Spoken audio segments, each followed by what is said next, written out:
Alright, so this is what a 4066 cab looks like with it partially disassembled. So we're working on installing pretty much everything at least the power, getting the power to everything that I want to add to the cab. So gone ahead and basically taken the dash cowl off and then taken the console off, and we'll eventually take this console off right here. So a lot of discovery in this process. Basically got the floorboard out. Probably one of the biggest things is there's not a whole lot of space to actually pull power from, because I have pretty much all of the wiring loom for the stock tractor. I've pretty much used all of the open accessory ports. So we're gonna have to come up with a different way to do power. So in this case, what I'm trying to power is a new set of lights, linear actuator that draws 20 amps, camera monitor, a 7-inch camera monitor, and then 2 small cameras, which I'll show you those here in just a minute. So we've got to decide where to pull the power from, how we want to run it, where we want to put the fuse block, because we'll have to install another fuse block, because this is the existing fuse block in the cab, and you can see that the fuse block is mostly full. The last fuse there is a 15 amp fuse for a trailer lights. So that is the last one on that group of fuses there. So anyway, I'll take you around to the other side of the tractor and show you everything that we've done, or so far that we've done. So we've basically taken all this apart right here, and then you can see under there some of the wiring. We had hoped to mount the fuse block under this console right here. That is not working all that well, so we're actually going to go over to the other console and mount it there. Everything comes through the firewall through this connector right here. It does have some empty spots in it, but it's not in the loom itself, so not something we really want to mess with in terms of power.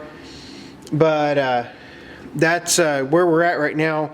So you can see this is the wiring loom that runs back to all these controls. We will eventually we're actually going to run it across the back of the cab. We're going to put all the controls over here, just like I've talked about in previous videos. Now, getting on to what all I have for this project. So here's the pile of stuff that I have. So these are the cameras right here that I'm going to install. Just tiny little cameras. I think those are like 13 bucks on Amazon.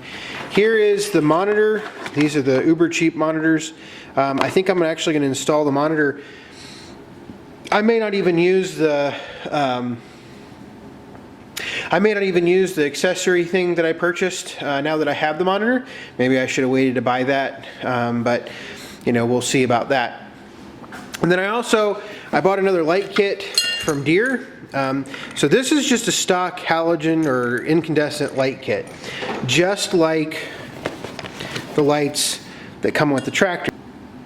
This is the rear light kit for the machine. So these are the brackets that I was really after, the brackets in the switch, because if you look on the back of the tractor, right there, on that light right there, hopefully you can see it, I'll zoom in a little bit.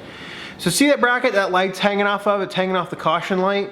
Got to look at the European setups. They don't have the caution lights, or I don't think they have the caution lights, but they have these same, or they have the caution light something anyway. These same lights, and they're mounted to the brackets underneath the caution light. Well, if you look underneath the caution light has the same brackets as in the back.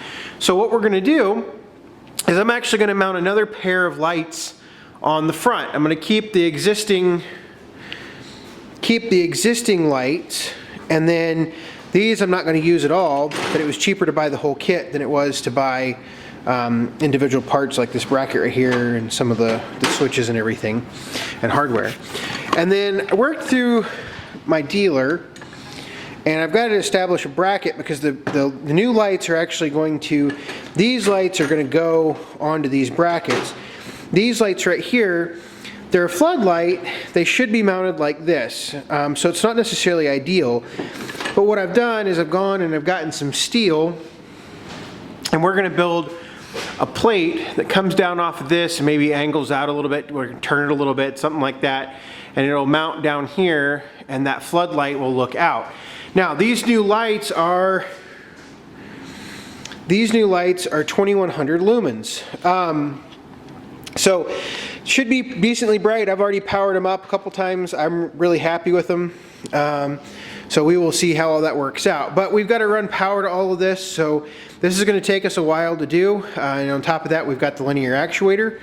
Spent most of the morning actually shopping for different size wire and stuff like that. I really didn't have enough of everything to do this project. So anyway, that's where we're at with this project.